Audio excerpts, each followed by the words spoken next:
अब हम करेंगे क्वेश्चन नंबर 6। तो क्वेश्चन नंबर 6 कहता है find the values of X Y and Z from the following equations. यहाँ पे तीन मैट्रिक्स दे रखी हैं, 1 2 3 इक्वेशन बेसिकली दे रखी है। इसमें हमें एक्स वाई जेड की वैल्यू निकालनी है। अच्छा, अगर मैट्रिक्स हमारी इक्वल दे रखी है, इसका मतलब ये हुआ कि अगर ये A11 है, ये B11 है, तो A11 B11 के इक्वल होगा। यानी ये एलिमेंट इसके इक्वल होगा, ये एलिमेंट इसके इक्वल होगा, ये इसके इक्वल होगा, ये इसके इक्वल होगा। करस्पॉन्डिंग इक्वल होते हैं, ठीक है। तो यहाँ पे इसी का इस्तेमाल करेंगे। सॉल्यूशन देख लेते हैं ए वाले पार्ट का। यहाँ पे 4 है, ये y है, तो y इज इक्वल टू क्या आ गया 4, ठीक है। यहाँ 3 है, ये z है, तो z क्या आ गया 3। और यहाँ पे ये x है, ये 1 है, तो x क्या आ गया 1। और यहाँ पे ये 5 जो है इस 5 के इक्वल हो जाएगा। तो यहाँ पे x y z की हमें वैल्यू मिल गई। अब b वाला देखो, यहाँ पे ये वाला हम इसके इक्वल रखेंगे, यानी कि x प्लस वाई जो है वो 6 आएगा। ये वाला इसके इक्वल है, यानी 2 इक्वल टू 2। 5 प्लस जेड ये किसके इक्वल आएगा 5 के इक्वल आएगा। और यहाँ पे एक्स वाई जो है ये एक्स वाई 8 के इक्वल हो जाएगा, ठीक है। ये आ गया। अब हम इसको सॉल्व कर लेते हैं। तो यहाँ से हमें जो है z की वैल्यू क्या मिल जाएगी, ये 5 है, ये 5 है, कैंसिल आउट हो जाएगा। z is equal to 0, z 0 मिल गया। अब इन दोनों को हम सॉल्व कर लेते हैं। इन दोनों को कैसे सॉल्व करेंगे, यहां से हम x या y की वैल्यू निकाल के यहां पुट कर देंगे, तो हमारा जो है आ जाएगा। दूसरा तरीका क्या होता है, हम x प्लस वाई का whole square, x minus Y का होल स्क्वायर, उस तरह का फार्मूला लगा के भी इस्तेमाल निकाल सकते हैं।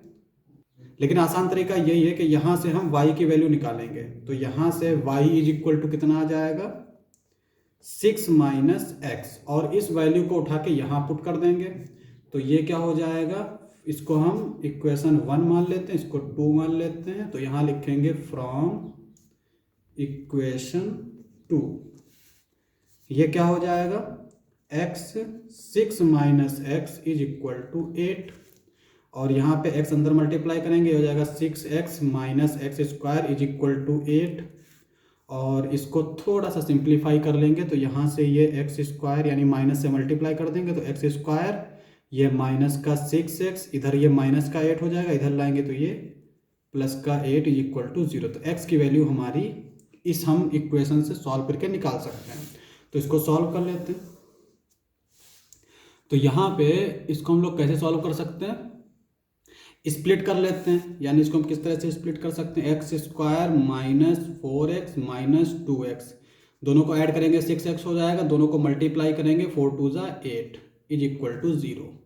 यहाँ से x कॉमन लेंगे तो ये हो जाएगा x माइनस 4, यहाँ से माइनस 2 कॉमन लेंगे तो ये हो जाएगा x minus 4 which is equal to 0। यहाँ पर x माइनस 4 है, यहाँ पे x माइनस 4 है, x माइनस 4 कॉमन ले लेंगे तो ये हो जाएगा x minus 2 is equal to 0। यानी x की वैल्यू आ गई, एक तो 2 आ गई और दूसरी 4 आ गई। x की वैल्यू मिल गई।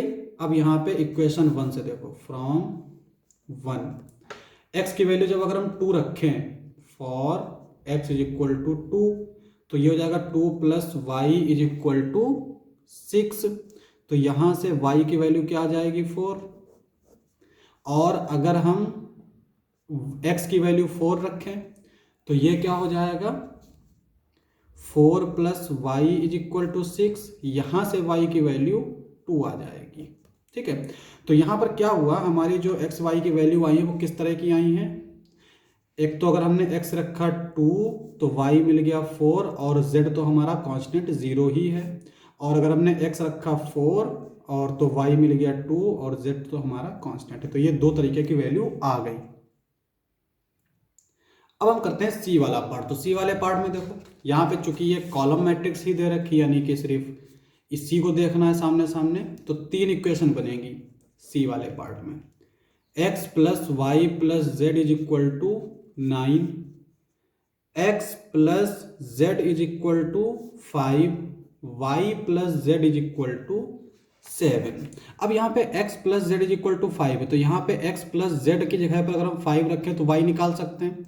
फिर y plus Z is equal to 7 दे रखा है, तो यहाँ पे अगर हम y प्लस जेड की जगह पर 7 रखें तो हम x की वैल्यू निकाल सकते हैं। तो हम बेसिकली क्या करेंगे, इसको इसमें पुट कर लेंगे, इसको इसमें पुट कर लेंगे, तो ये क्या बन जाएगी इक्वेशन। यहाँ पे जब इसको इसमें पुट करेंगे तो ये हो जाएगा x plus 5 is equal to 9, और इसको पुट करेंगे तो ये हो जाएगा, यहाँ पर x प्लस जेड था, इसका मतलब ये y रहेगा, y plus 5 is equal to 9, और इसको इसमें जब पुट करेंगे तो इसकी जगह पर 7 आ जाएगा, तो ये हो जाएगा x plus 7 is equal to 9। ठीक है, अब यहाँ से इनको हम सॉल्व कर लेते हैं, तो यहाँ से y की वैल्यू आ जाएगी हमारी 4, यहाँ से x की वैल्यू आ जाएगी 9 माइनस 7 यानी 2, और x या y की वैल्यू उठा के हम यहाँ पे रख देंगे तो z की वैल्यू मिल जाएगी। तो हम x की वैल्यू यहाँ रख देते हैं, तो यहाँ से z की वैल्यू क्या आएगी, चूंकि ऐसे लिख सकते हैं since x plus Z is equal to 5, तो z आ जाएगा 5 माइनस एक्स, 5 माइनस एक्स की value 2, 5 minus 2 is equal to 3, तो z आ गई 3, x हो गई 2, y हो गई 4, z हो गई 3। तो यहाँ पे भी हमने x y z की वैल्यू निकाल ली, तो हमने तीनों इक्वेशन में x y z की वैल्यू निकाल ली, तो यही हमारा आंसर हो जाएगा।